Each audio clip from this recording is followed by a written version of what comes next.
What if there's actually nothing wrong with you? I said it.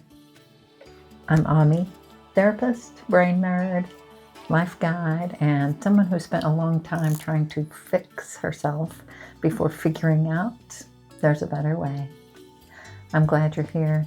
I want to talk about one word today, just one, and I want to make a case for swapping it out because I think the word we're using is quietly making things harder than they need to be. This word is fixing, or in my Texas roots, it'd be fixin'.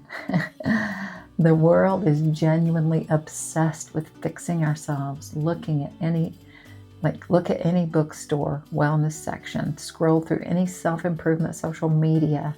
It's all built on the same assumption. Something is wrong with you. I don't believe that at all. I think we're all whole all the time. And there's some things that we can change, but we're fine. But everywhere around us is fix this, do this better. Here's the way to correct it. Here's the way for you to be a better you. Here's the protocol. Here's the plan. And I get why that framing is appealing. It's clean. Here's a problem. There's a solution. Here's a finish line. That's the very satisfying part that our brain goes to. It likes order. It likes to close any open loop. But when we spend our lives trying to fix ourselves, we are constantly in a relationship with ourselves where we're both the broken thing and the person trying to fix it. And that's an exhausting place to live. There's always something to work on, always something not quite right, always some better version of you that you can achieve if you just work harder. I spent years doing that. And personally, I got tired of it. And even for a few years in the beginning of my therapist career, I was trying to help fix people. But what I kept seeing was that the fixing framework keeps people stuck.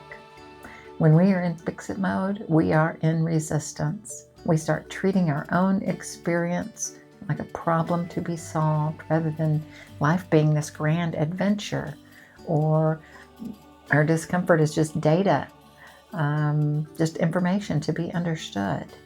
So after a few years, I made a swap and I went from fixing to noticing, first with myself and then in my therapy practice with my clients. And when I notice something about myself, a pattern, a reaction, an old habit that keeps showing up, I'm in a completely different relationship with it now. Noticing gives me a little distance. It gives me more authority over it too. It gives me a little room. I'm not the problem. I am a person observing something. And from that position, now I actually have choices. So, real example. Say, I keep snapping at people when I'm tired. In fix-it mode, I'll start beating myself up. Why don't you do that? God, you're so, get it together. I'll make promises to myself. Okay, I'm going to do this better. I'll add it to the list of things wrong with me. You're so snappy and just reactive.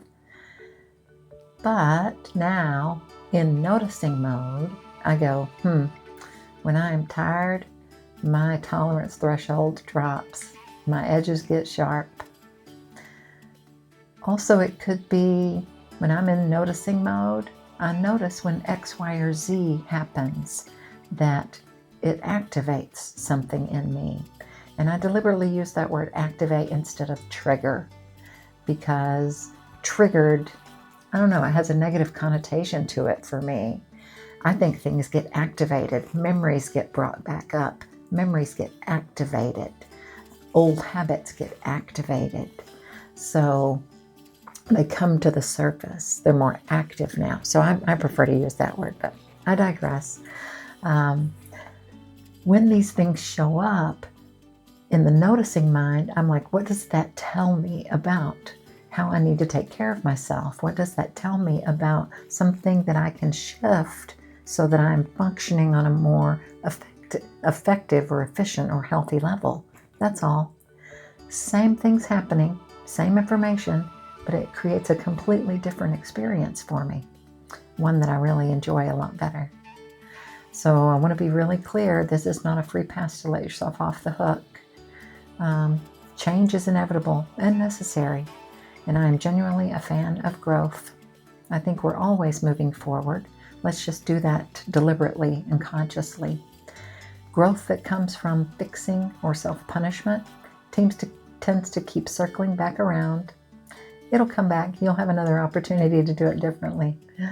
But growth that comes from honest observation, from noticing, that's sustainable. That can grow roots and stay with you for a long time. Now that becomes your new habit, a healthier habit, one with compassion and grace, not criticism and reaction, resistance. So I want you to know you are not a project. You're a person paying attention to your life and your experiences. There's a real difference between those two things, and it can really make a difference in how we approach the various skills and practices that we choose to help us make our desired changes. So today, whenever you catch yourself in fix-it mode, in a battle with yourself about being a human, something you may have screwed up, because humans do that, overcritical of yourself, maybe even beating yourself up from old voices that sound like a first grade teacher or a mom or a dad or grandma or a sibling, I want you to try shifting to noticing mode for just a minute. Step back and get curious about what's happening. Ask yourself what you're observing. I notice when that happens, I tend to react this way. Why do I do that? That's interesting. Now, this is what I practice a lot, and this is what I help other people learn a lot. I've created a space where we practice these kind of things together on a regular basis. It's a community called Enjoy Being Human. The link is in the description of all my videos.